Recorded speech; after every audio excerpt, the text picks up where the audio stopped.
Sir Ram Subramaniam sir sir இந்த அமைச்சருடைய இந்த ஸ்டேட்மெண்ட் அப்படிங்கிறது இந்த ஸ்டேட்மெண்டை வைத்துக்கொண்டு தமிழ்நாடு அரசாங்கத்தால் ஒரு சட்டபூர்வமான அடுத்த கட்ட நகர்வுக்கு போக முடியுமா சார்?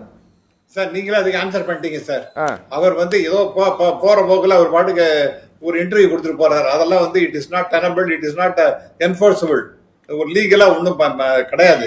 ஆனால் அவங்களுடைய உள்ள கிடக்க எவ்வளவு மோசமாக இருக்கின்றது என்பதை உணர்த்துகின்ற ஒரு ஸ்டேட்மெண்ட் அது. அடுத்ததாக என்னுடைய நண்பர் ஜி.கே. நாகராஜ் அவர் மறுபடியும் பேச 56 வயசு ஆறுது. நான் கலந்துட்டேன். அதுக்கப்புறம் பின்னாடி 1965 தான் ஆன்டி இண்டிஜினேஷன் நடந்தது. சார் 1985 போராட்டம் சார். சொல்லுங்க சார். நான் கடந்து 1985 போராட்டம்.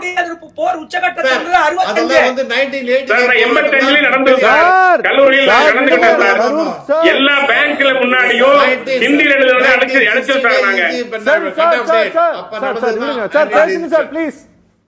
அதனாலதான் அந்த 2 மொழி கொள்கை என்பதை உறுதி செய்யப்பட்டது. அடுத்ததாக நான் நண்பர் நாகராஜ் சொல்றேன், கொஞ்சம் இணைப்புல இருங்க தயவு செஞ்சு ப்ளீஸ்.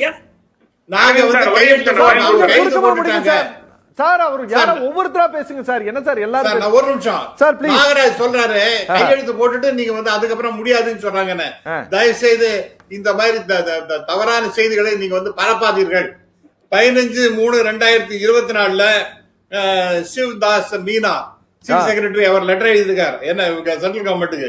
அதுல என்ன சொல்றாங்கன்னா, ஒரு கமிட்டி ஃபார்ம் பண்ண போறோம், state level committee headed by the school education secretary based on the recommendations of the committee the MOU will be entered into அப்படின்றார். அப்ப இந்த கமிட்டி ஃபார்ம் பண்ணாங்க. அந்த committee has decided against that MOU. அப்புறம் அது எப்படி நீங்க கைது போட்டாங்க நீங்க சொன்னீங்க. இந்த லெட்டர் இஸ் வெரி கிளியர். அதாவது ஆங்கிலம் படிக்க தெரிந்தவர்களுக்கு இதனுடைய பொருள் நன்றாக புரியும். ஆகவே இல்லாத இருக்கிறதா சொல்லிட்டு அதை நீங்க என்போர்ஸ் பண்றதுன்னு ஆரம்பிச்சு அதன் காரணமாக 2400 கோடி ரூபாய் நிறுத்துறதுங்கிறது மிக மிக தவறானது. இது பிஜேபி தான் இன்னும் அந்த தேசத்துக்கு பாதுகாப்பு, தேச ஒற்றுமையை பத்தி பேசுறதுங்கிற ஒரு கட்சி சொல்லிட்டு இருப்பாங்க. ஆனால் இத்தகைய நிலைமை என்பது தேசத்தை துண்டாக்குகின்ற வகையிலே பிஜேபி செயலாற்றி கொண்டிருக்கின்றது என்பதை நான் வெளிப்படையாக சொல்லுகிறேன்.